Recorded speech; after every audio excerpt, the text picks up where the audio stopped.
it's 40.7 million euros. 3.05 billion. 3.05 billion. 3.05 billion. The mysterious Pereira now demands 3 billion shillings in Anglo Leasing payments. I will not support the debate to impeach Anne Waiguru because I believe she is doing a good job. And the political divisions that may just save Waiguru from impeachment. The renewed activity from the opposition, in our estimation, may have come from some unfounded belief or hypothesis from the opposition that the Jubilee troops are not working together. Jubilee versus CORD politics, jostling for space amidst bigger national issues. Also, the intrigues behind the failed merger talks for the teachers' unions. This is KTN Prime with Nancy Kachungira and Wilson Buru.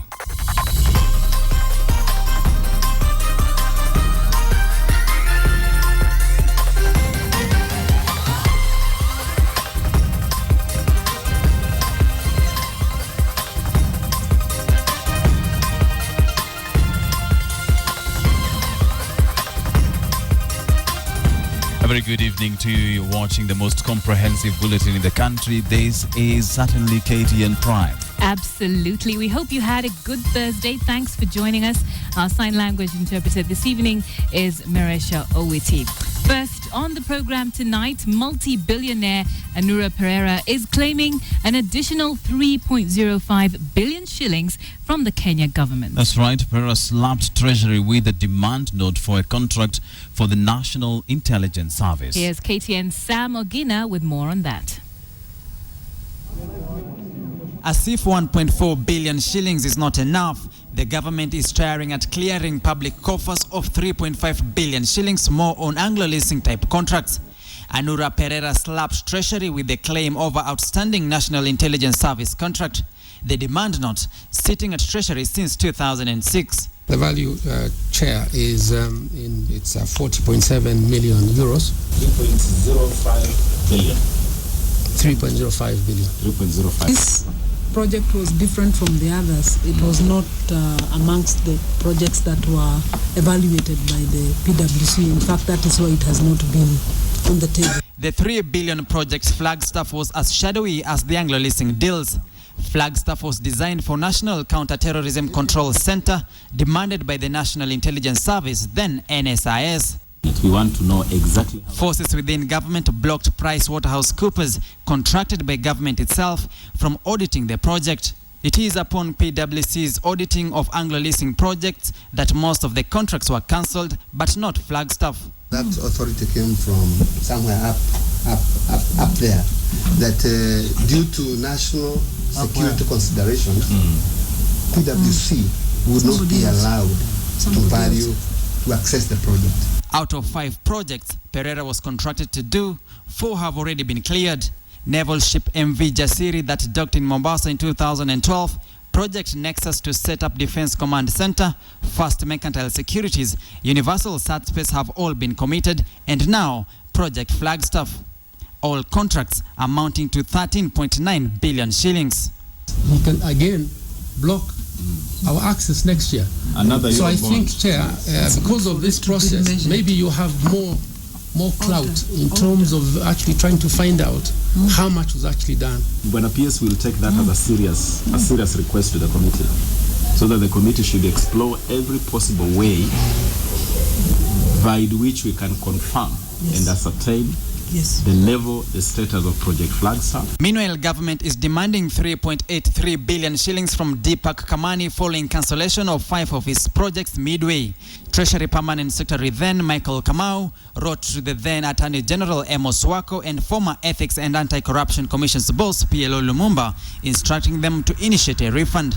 Until now, the money is yet to be recovered. Already, Kamani had been paid 6.7 billion shillings for successfully completing 3 Anglo Leasing projects. This as Treasury clashed with the Parliamentary Accounts Committee on the President's breaching of the law over sanctioning of the 1.4 billion shillings to Pereira's companies.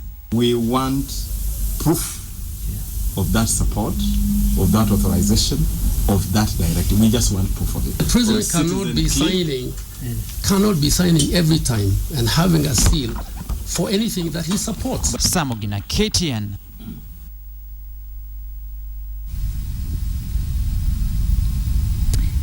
Right. Well, accusations, counter-accusations. On Monday, the government paid 1.4 billion shillings, and now we're being told another 3 billion shillings is being demanded. We're asking on the big question, should the government pay the 3 billion shillings as been demanded by Anura Pereira?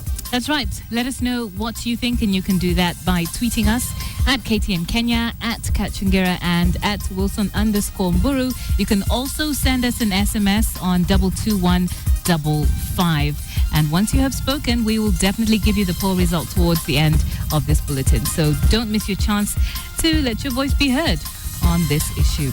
Now, as we move on, the ruling Jubilee coalition is defending its performance following a report by the opposition that accused the government of absolute failure. Leaders allied to Jubilee dismissed the CORD rating as misleading. The CORD coalition had its say on Wednesday. Laptops for school children, nothing. A digitalized government, nothing.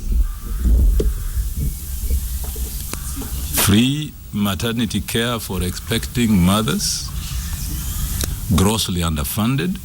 And a day later, it was the Jubilee coalition's turn. Majority leaders in the Senate and National Assembly, Kindiki Kithure and Aidan Duale, led Jubilee legislators in the scathing attack on their rivals just a day after CORD released a report that indicted the government on governance, corruption and insecurity. The leaders termed CORD unpatriotic, arguing that the rampant insecurity was not the making of the Jubilee coalition. It is dismaying to see an opposition that is consistently taking advantage of the security challenges we are facing in this country to politically scavenge on a national issue for selfish gain.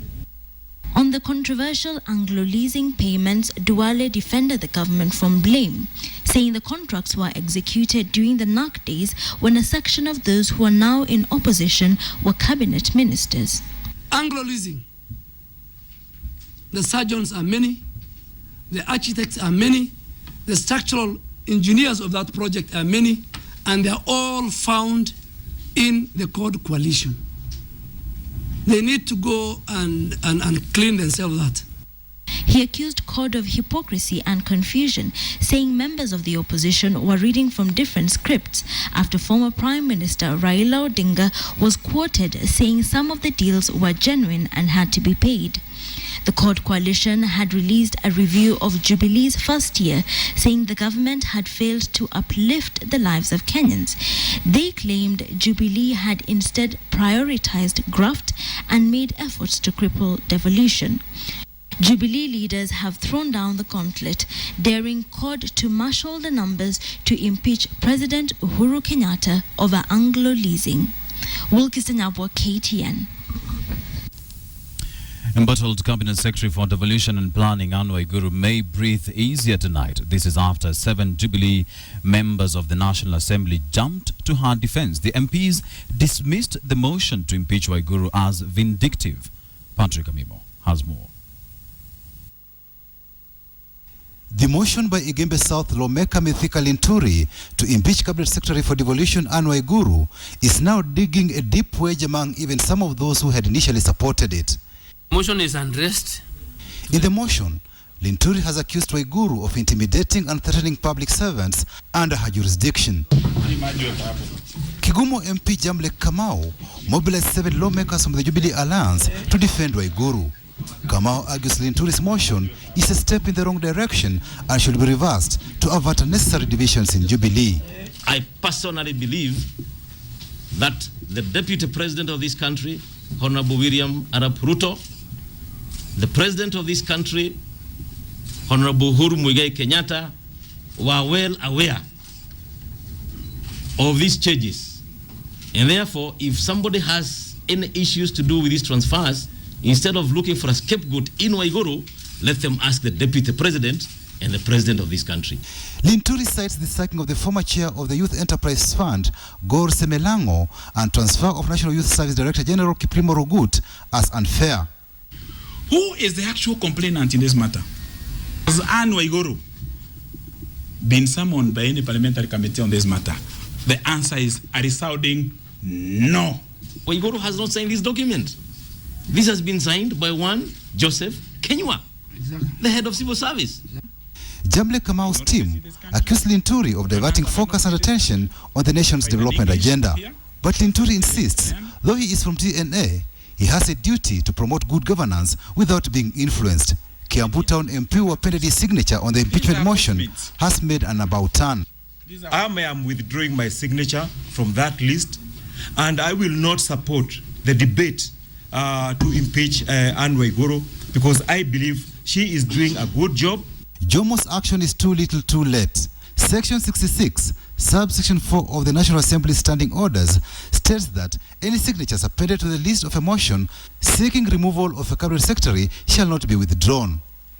If 117 MPs support the motion, an 11-member select committee shall be set up to investigate grounds for removal of Anne Waiguru. Cabinet Secretary Anne Waiguru has received support from 7 members of parliament, but given that 100 MPs signed the motion to impeach her, she is not yet out of the woods until parliament is done with her. Patrick Amimo, KTN, Nairobi. It may just be a glimmer of hope for Anne Waiguru. Let's go now to a less hopeful situation where a joint meeting between the University Academic Staff Union, that is WASU, also the Kenya National Union of Teachers, NUT, and the Kenya Union of Post-Primary Education Teachers, KUPPET, yesterday ended in disarray. The meeting, which was aimed to form a union between KUPPET Chair Omboko Milemba, stormed out after failing to agree with the other delegates. Milemba accused NUT Secretary General Wilson Sosion of seeking to arm twist WASU leaders to sabotage KUPPET. Now, tonight we want to hear from the two gentlemen and actually find out what is going on. We've got in our studio, in our business studio, we'll be talking to Bonnie Tunya, who will be finding out what really happened at that merger meeting. Over to you, Bonnie.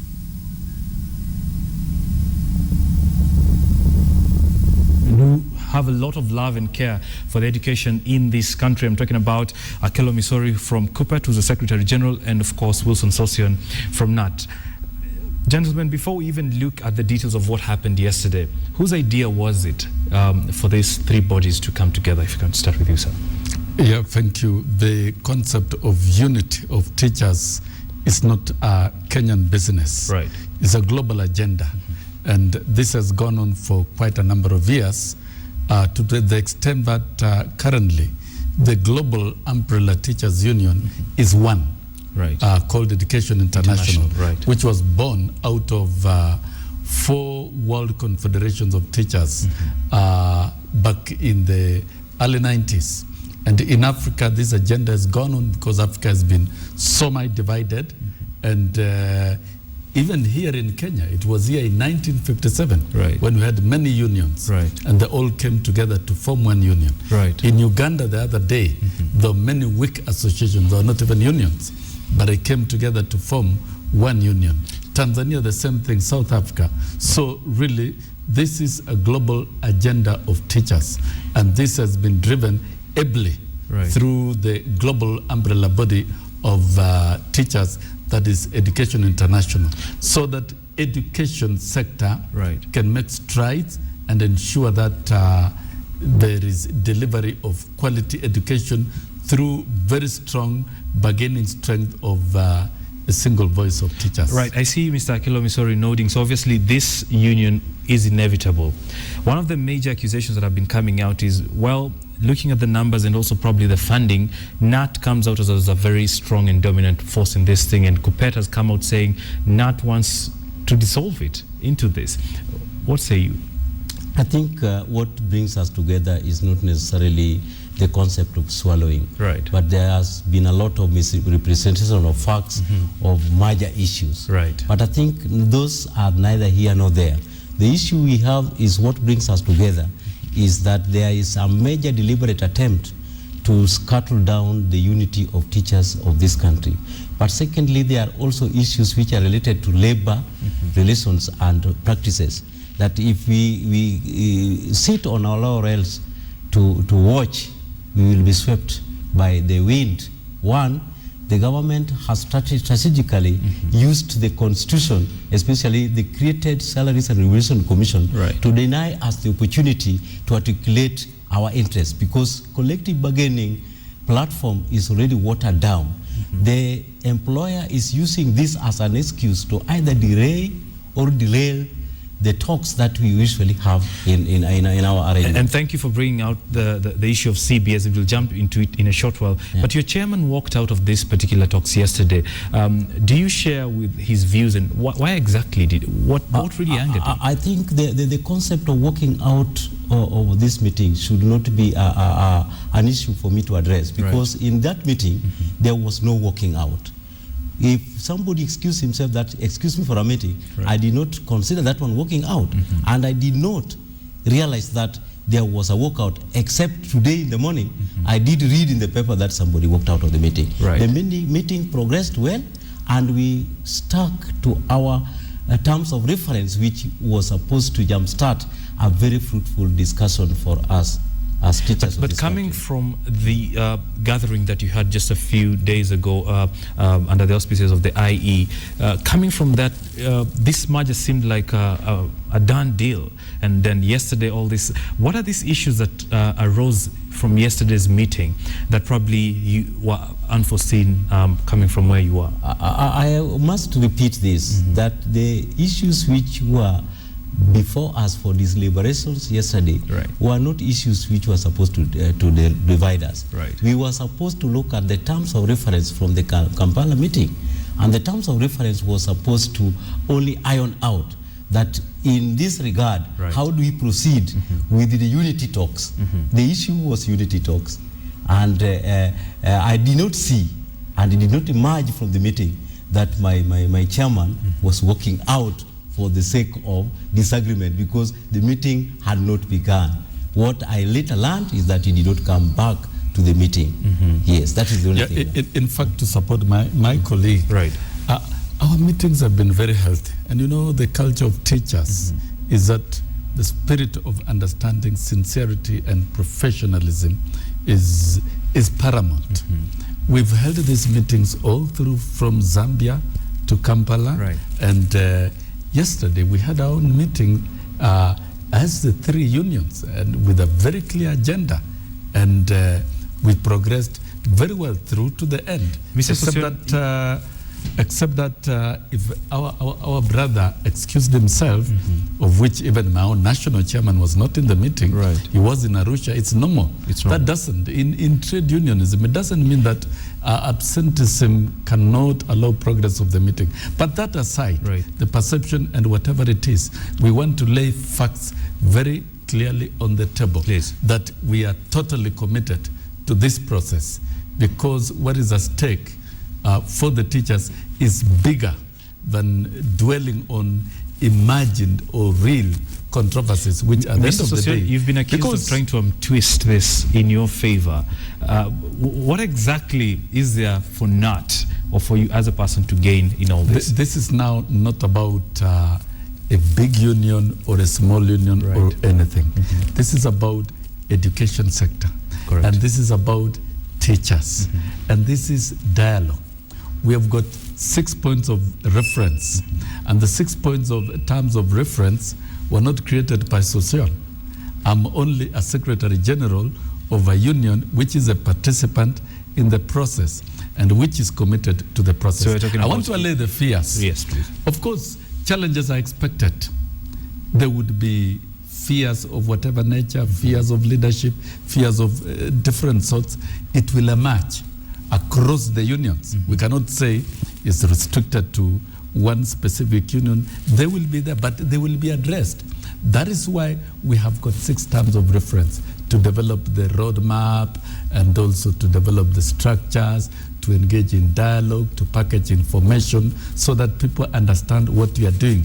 It is dialogue. Right. Nobody is forced. And so therefore, trying to narrow it down to say either it's Sosion or it's Akelo Misori or it's Muga Kolale or who would be missing the point. Yeah, because we are in a process of dialogue for a common and good. This is a committee that has been established, which is far above the very individual unions. The two of us were mere members of the committee. We are neither chairman nor treasurers nor anything, but we are totally committed to the process because this is an idea whose time has come. Right. And let me just bring in Mr. Misori. You mentioned earlier on when you alluded to the CBAs that there are forces that are meant to scuttle this and disadvantage teachers whenever they come to negotiating. Who are these forces? One of them is that we have got an employer. Right. The other one is the government who has created that employer. And that one is the first point for us to socialize our members to understand that as we are here, myself and my brother, we belong to the Teacher Service Consultative Committee. Right. We present different proposals for consideration. Right. The employer uses the same as an excuse to delay or derail the process of negotiation. And then there's another element, the Salaries and Remuneration Commission, which has now issued fresh guidelines, which goes outside the constitutional provision. So when you look at these two alone, if we don't go to others, because the Treasury also has got an influence in this, unless we develop a common platform to articulate and agitate for our interest, then the teachers of this country are the ones to lose. Mr. Misori, you talk about a common platform, and recently we've seen a lot of this idea of safety in numbers. We celebrated May Day just less than a month ago. We had Kotu was trying to organize something. Mr. Sosion was in the leadership of Pusetu. Pusetu, from the understanding of many, seemed to be receiving a lot of backing from government, and many of the people watching right now are wondering if our defenders are now dancing to the tune of a government vehicle. Where exactly are we heading? What's the future of these agreements when we have all these disagreements with Pusetu and Kotu and what we're having now? No, it's not about disagreement. All these are a process, and the labor industry has to adjust itself to a stable equilibrium. Correct. And but on this matter, this has got nothing much to do with the business of the labor centers, because labor centers bring in but they do so many other unions. Your CBAs. No. For ours, the CBAs, we are in the teaching service, and rightly has been said by my brother. I and him, we are the key leaders of the negotiations for the benefits of teachers. So regardless of the affiliations, you can assure Kenyans that when it comes to sitting on the table for the rights of teachers, they will get money for their time and money. It is not only even in our unions. We can assure Kenyans that this is the beginning of the roadmap of the wider unity in the entire labor sector. We can't be at war as workers, and even if we have some few little misunderstandings, we can live with them forever. And more especially for this one, the art of divide and rule by employers and government has been used to disadvantage workers. And this process of unity talks is born out of a very highly scientific and authentic research that has been carried out by Education International, which we have consumed.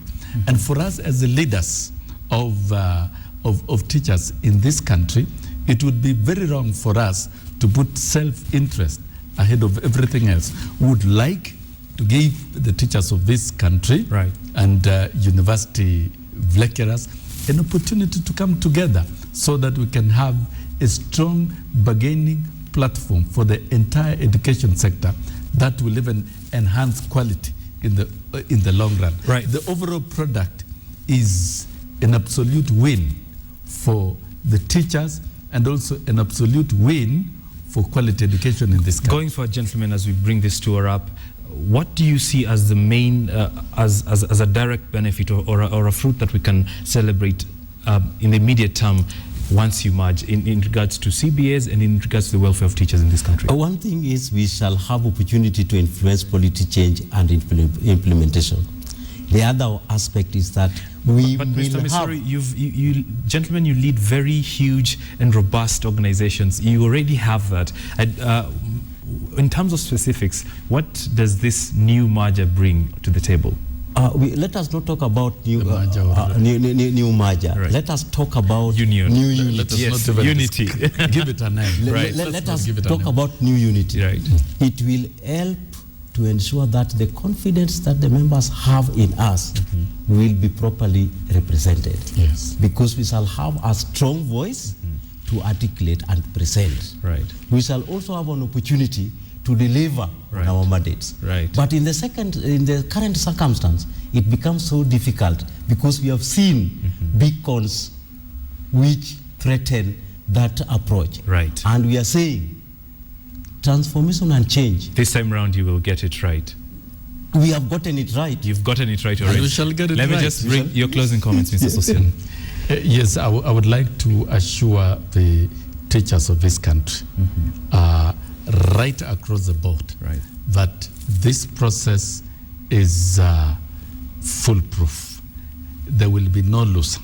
Right. It is win-win for all the teachers from kindergarten to the universities. Right. There will be space, and we shall organize ourselves to accommodate everyone and have a role for each and every one of us. It will be a win for this country because our voice shall be single, solid, and strong, and there will be a guarantee. There is nothing that government will do from now henceforth without involving us. Right. This will mark the end of the art of divide and rule. And therefore we are calling upon teachers, all teachers across the board, and the general public to support us. And we're also telling government they shouldn't fear us. The unity of teachers is the beginning of strong unity for the nation of Kenya. All right, gentlemen, thank you so much for your time. I've been speaking to two gentlemen who care a lot about the education system in this country. I'm speaking to Wilson Sosian, who's the Secretary General of Kenya Union of Teachers, and Mr. Anglo Misori, who is from Kupet. Asanteni sana. Thank you so much. Over to you, Nancy. Right, thank you, Bonnie. Now we go straight to some breaking news. These reports just coming in, and improvised explosive device has gone off in Mombasa, somewhere along Biashara Street. We're hearing reports that there are several casualties, and we're now going straight to Ferdinand Omondi, who is live in Mombasa, to get some more details about this. Now, Ferdinand, what exactly is the situation in Mombasa? What just happened? Good evening, Nancy. The situation, the information is still not yet official, but what I've gathered from eyewitnesses and the people who came here, a few minutes ago, there was a blast somewhere off Biashara Street. Now, what I've been able to gather is that there were some two suspects who are apparently in custody of the police. One had been handcuffed already, and they were taken to police station, and then they tried to resist arrest. So what I hear is that somehow either one of them was trying to rescue the person, or one of the suspects dropped what appears to be a grenade, because what we are seeing on the road is the safety catch of the grenade. And what I understand is one policeman was injured in the process. One was the arresting officer, and that one of the suspects actually escaped with the handcuffs. So what I do know so far right now is that a policeman has been injured in the blast, but that is all that I know. We are expecting an official communication from the county Commissioner Nelson Mara, who has just arrived and is getting information. But what I do know, yes, a grenade has been thrown and one policeman is injured. Right. There were also reports on social media about gunshots being heard. Can you confirm that? Anything from your eyewitnesses on that? Yes, in the process of the arrest, actually our provincial news editor was among the first on the ground, said he personally, that's David Ochami, he says he personally had 3 blasts, and it says that one might have been the grenade and the other two could have been gunshots. So it has not been confirmed. We're not seeing any cartridges here, but yes, about 3 blasts were heard. So it may not have necessarily been a shooter. Oh yeah, there were gunshots. I have just seen one car right here, which has several bullet holes. So yes, there were gunshots. Okay. On several cars, and I can see also another Nissan Matatu here with the bullet holes that have run through the glass. So yes, there were gunshots. All right. Well, thank you, Ferdinand, for speaking to us, and do keep us updated as we go along. That was Ferdinand Omondi in Mombasa. As we just told you, some breaking news from there. An improvised explosive device did just go off along Biashara Street, actually at a market, near a market in Mombasa. Several casualties are being reported, and as Ferdinand Omondi just told us, he could also see that there were some gunshots, and this was also going on social media. He has confirmed that definitely there were some gunshots. He's actually seen some cars riddled with bullet holes. We'll definitely keep you updated as we go along with that. Let's now remind you of our big Q this evening. We're asking you whether you agree that Kenya should go ahead and pay an additional $3 billion as demanded by Anura Pereira. Absolutely. You can get us on SMS 22155. That's the SMS number. Or you can tweet us. Welcome back. You're watching KTN Prime. Well, let's take a recap of our breaking news story tonight. An explosion has been reported in Mombasa near Biashara Street, which we are being told is a grenade that was thrown at a policeman, and one person who we are being told again is a policeman is reportedly injured. Several others are also reportedly injured. We'll of course continue to update you as this situation, or rather as we continue to get this information. Let's now stick to Mombasa. In thousands of tons of Kenyan and foreign cargo is now piled up at the port of Mombasa after workers went on strike to protest low pay. This is after negotiations between workers' representatives broke down, with the Central Organization of Trade Unions blaming the Kenya Ports Authority of paralyzing. Court Secretary General Francis Atwoli has accused the KPA management of frustrating its workers and refusing to negotiate in good faith for most of this year. Atwoli said KPA managers should be held responsible for the strike. Work at both the busy container terminal and conventional cargo areas were affected as the 5,100 unionizable Kenya Ports Authority workers protested delay in concluding the collective bargaining agreement, which promises them better salary and allowances.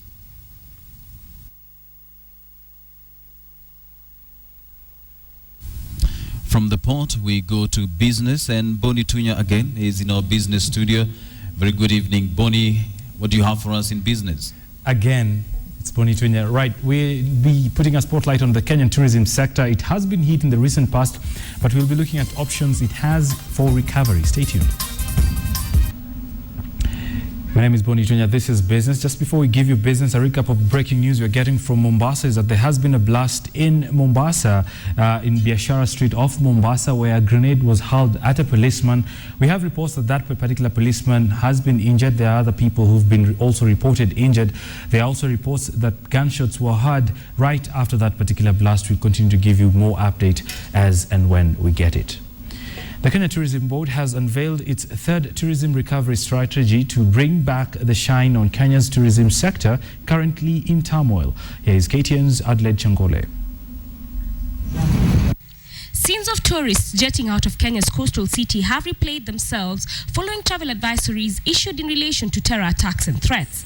Industry players say the losses are fast running into billions of shillings and expected to peak by October if the situation is not reversed. Brand equity as a destination is at stake, is actually quite eroded in terms of perception by other people. The Kenya Tourist Board hopes its recovery strategy will help save over 350,000 jobs and bring back the glitter in the sector. This plan is backed by a 200 million shilling media campaign targeting both local and international outlets. This will complement the Tembea Kenya strategy that is already in place to woo Kenyans to sample domestic tourism products. If somebody wants to go to maybe to Coast, to Malindi, to Western Kenya and so on and so forth, they also get that benefit of not just the hotel accommodation as a benefit, but also a discounted price as far as transport is concerned. Across the continent, South Africa, Nigeria and Ghana, both with growing middle class and disposable incomes, will be on the board's focus in selling destination Kenya. Coupled with this, KTB says it is banking on the regional single tourist visa to make a comeback. The single tourism visa and the protocol where one is able to visit Kenya, Uganda and Rwanda using the national ID cards is something that we need to leverage ourselves on. The board will also be rolling out an online reputation management campaign which will seek to give positive stories about the country precedence over negative stories on search engines. So that people know that Kenya is not all about the negative advisories, but there's something very positive. Adelaide Chongole, KTN Business. We stay with matters tourism, and the ripple effect of the current crisis in Kenya's tourism sector continues to affect small and larger businesses along its value chain. KTN's Philip Keitani takes a look. Wakati huu biashara iko chini kabisa, kwa sababu tunaweza kuja hapa hata kama wiki mbili bila chochote. Zakaria Isoka may not be alone in decrying Kenya's current state of the tourism sector, especially in the coastal area. He belongs to a community that draws its lifeline from Kenya's robust tourism sector, but as things stand, he is in for a dry spell. Kinachangia sana watalii wasije hapa Kenya ni ile security. Si unasikia zile bomu zinaribuliwa kule Nairobi, sio wanaona kwa TV. The impact of Kenya's insecurity is fast spreading like a bushfire as hotels and resorts dotting the coastline close shop, unable to cope with the crisis that has hit the sector. Right now, for the our financial year ends at 30th of June. Right now, we are losing in revenue up to the 30th of June 18 million shillings. At the Diani Sea Resort, only 12 guests remain, a majority having returned home due to travel advisories that have been issued by foreign governments. In Kenya, I think we have a growing middle class, but we need a bigger number in this middle class still before they can have any effect on local tourism here. While the government and industry players have been committed to work around the clock to restore Kenya's battered jewel, those whose life depend on the sector can only hope for a quick solution. Philip Keitan, KTN Business. Intra-Africa trade provides a wide avenue for locally manufactured goods. Now, this is according to Cabinet Secretary for Industrialization, Adan Mohammed, who has affirmed the government's commitment to easing the doing business in Kenya. While speaking to business leaders drawn from the manufacturing sector, he noted that a strong industry will see Kenya stop being a net exporter of raw materials, but that of finished products. The government, he said, is working with the private sector to enable businesses take advantage of opportunities in the crucial sectors of the economy. We should look at the whole world as our potential market, and that is the number one objective, to increase the volume of trade, because domestically we've got a very small market size. So for our private sector, the message is let's up the tempo to improve the amount of manufacturing capability that we have through some of the initiatives that we are taking on.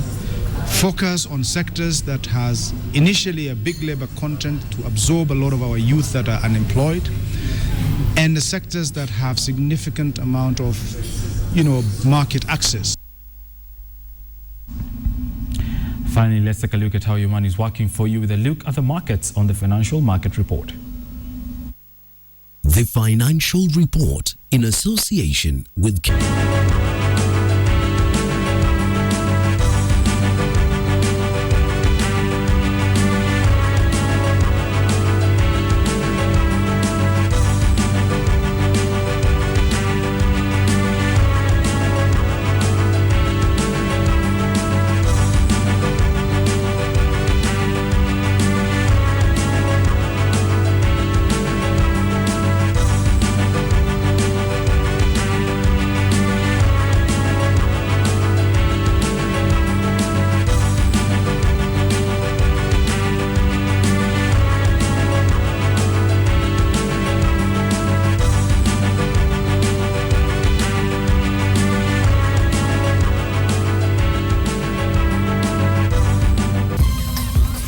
Well, that's what business looked like this Thursday. I have more numbers tomorrow. My name is Boni Tunya. Back to Wilson.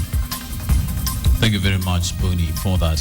Let's now take a recap of our top story tonight. It's all about Anglo Leasing, whereby the billionaire Anura Pereira is claiming an additional 3 billion shillings from the Kenyan government. Pereira slapped Treasury with the demand note for a contract for the National Intelligence Service called Flagstaff. But Treasury has also admitted that they do not know much about the project or whether it was successfully completed.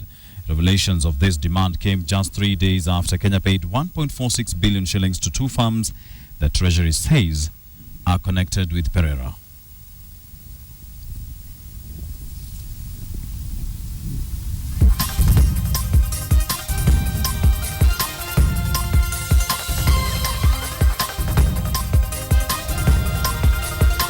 A very contentious payment indeed, and also the basis of our big Q tonight. We're asking you whether you believe that Kenya should pay the additional 3 billion as demanded by Anura Pereira. I'll read a quick tweet here from Caleb Shauro. He says, yes, we should pay. Since we paid the other portion, why not pay this? It is our failure and we must accept it. Well, let us know what you think, and you can do that by tweeting us at Kachingira, at Wilson_Mburu, at KTN Kenya, or SMS us on 22155. At the end of this bulletin, we'll have a poll result.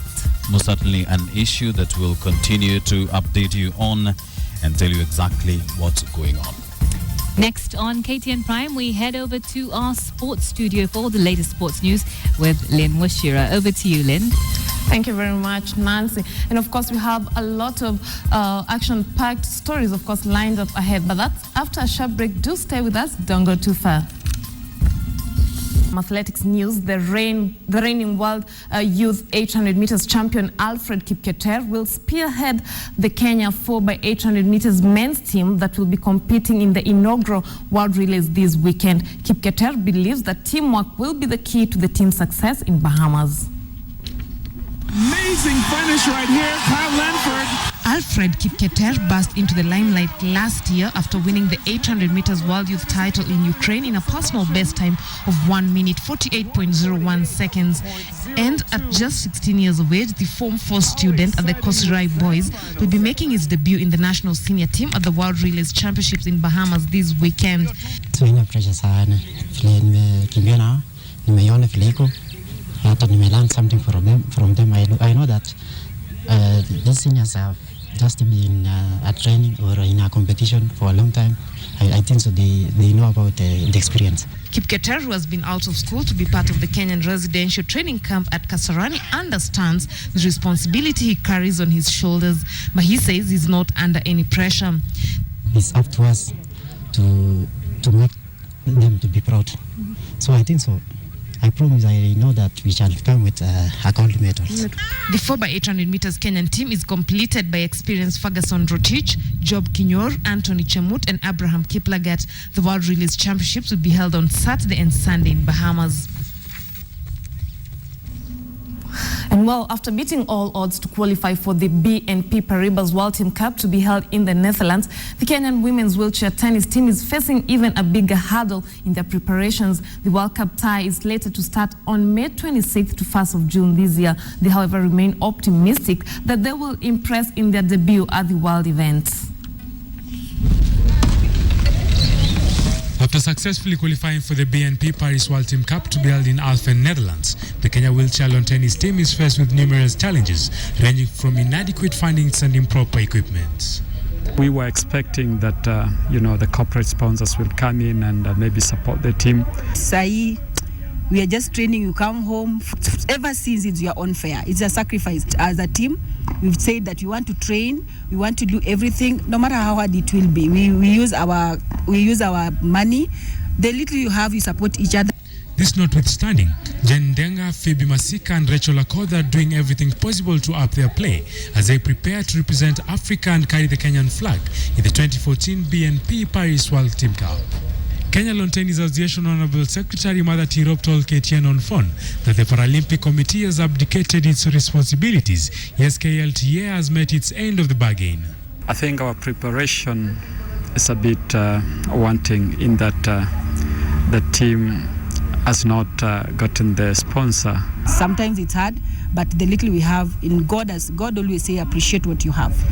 Even hata kama ni ndogo, just appreciate. The event, which also equals to qualifier for the 2016 Rio Paralympics game, will feature 24 men's teams and 12 women's teams from across the world. Moses Wahisi, KTN Sports. Before we wind up the bulletin, let's remind you of our big question tonight. We did ask whether you think the government should be paying 3 billion shillings to Anura Pereira, who has demanded to be paid that amount of money, and I believe the results are in. That's right, and this is something that rarely happens, but they're split evenly down the middle, 50-50. That's right, 50% say yes, 50% say no. Let's take a look at some of your feedback. Got a message here from Ruben Kane from Marigat. He says, dawa ya deni ni kulipa. So, yeah, the only cure for a debt is to pay it. Maurice Onyango here says, this Anglo Leasing scam is like an iceberg. We're only seeing the tip, more is coming. That's an ominous prediction. Corey from Naroka says, yes, the government should clear that balance to pave way for other projects and avoid tarnishing Kenya's name internationally. Caleb Chauru here says, Kenya, since we have paid the other portion, why not pay this one as well? It's our failure and we must accept that. Well, thank you very much for your opinions this evening and for watching KTN Prime. Got to go now. Our sign language interpreter was Marisha Owiti. I'm Nancy Kachingira. Have a great night and a fantastic weekend. I'm Wilson Buru. Enjoy the rest of your viewing. Good night.